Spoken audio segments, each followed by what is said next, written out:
William Blake एक बहुत ही famous poet, painter और विजनरी थे।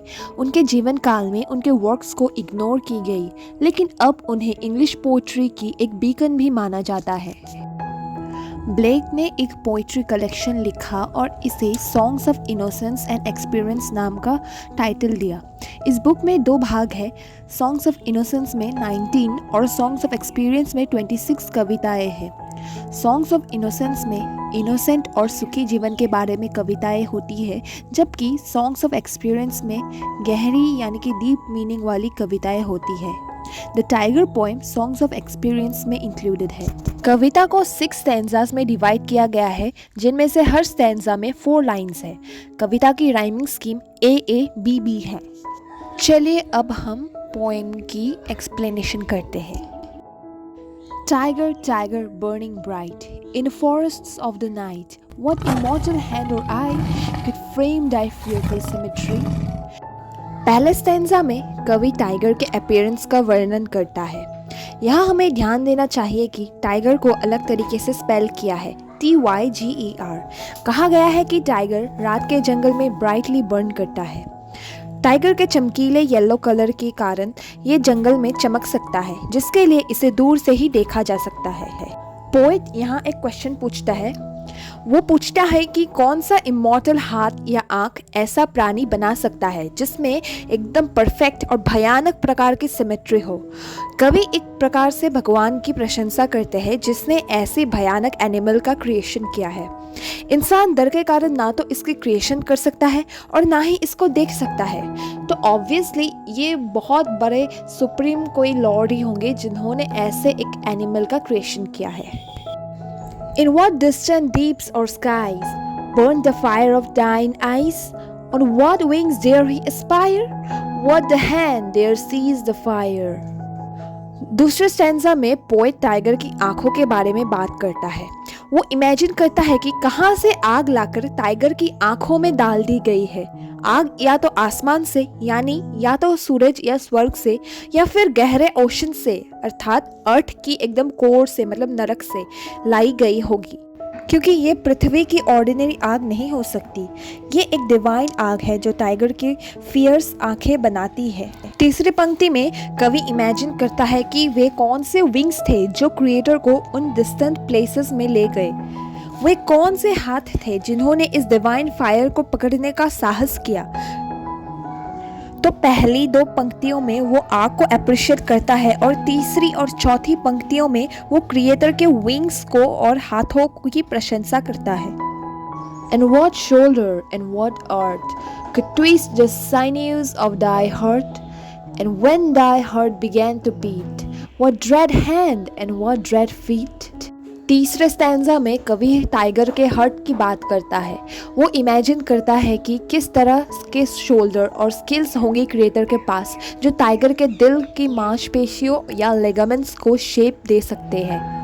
यहाँ कवि भगवान की शक्तियों और अद्भुत कला की प्रशंसा कर रहा है जिसने उन्हें टाइगर का दिल बनाने में मदद की। वो ये सोचकर शॉक हो जाता है कि क्रिएटर के हाथ और पैर कितने शक्तिशाली होंगे जिसने उसे टाइगर के सामने खड़ा रहने की शक्ति दी जब टाइगर का दिल धड़कने लगा।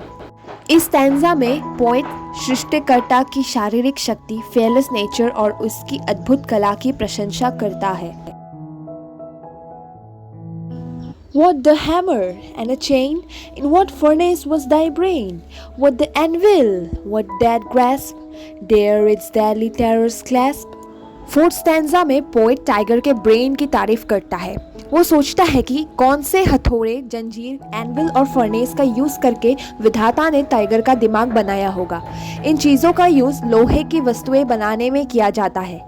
कवि के लिए टाइगर का ब्रेन लोहे से कम नहीं है, इसीलिए वो ऐसे डेडली जानवर के ब्रेन को बनाने के लिए इस्तेमाल किए जाने वाले चीज़ों के बारे में सोचता है। फिर से कवि इमेजिन करता है कि क्रिएटर यानी भगवान की पकड़ कितनी शक्तिशाली होगी जो इस जानवर के ब्रेन को पकड़ रख सकता है। When the stars threw down their spears and watered heaven with their tears, did he smile his work to see? Did he who made the lamb make thee? Next stanza में poet इस deadly animal की तुलना lamb से करता है, जो नम्र, निर्दोष और टाइगर के बिल्कुल ऑपोजिट एनिमल है। इसके अलावा जॉन मिल्टन द्वारा लिखी गई पैराडाइज लॉस्ट में उल्लेखित एक बिब्लिकल स्टोरी की भी बात करते हैं। यहाँ स्टार्स सेटन और उसके फॉलोअर्स को मीन करता है।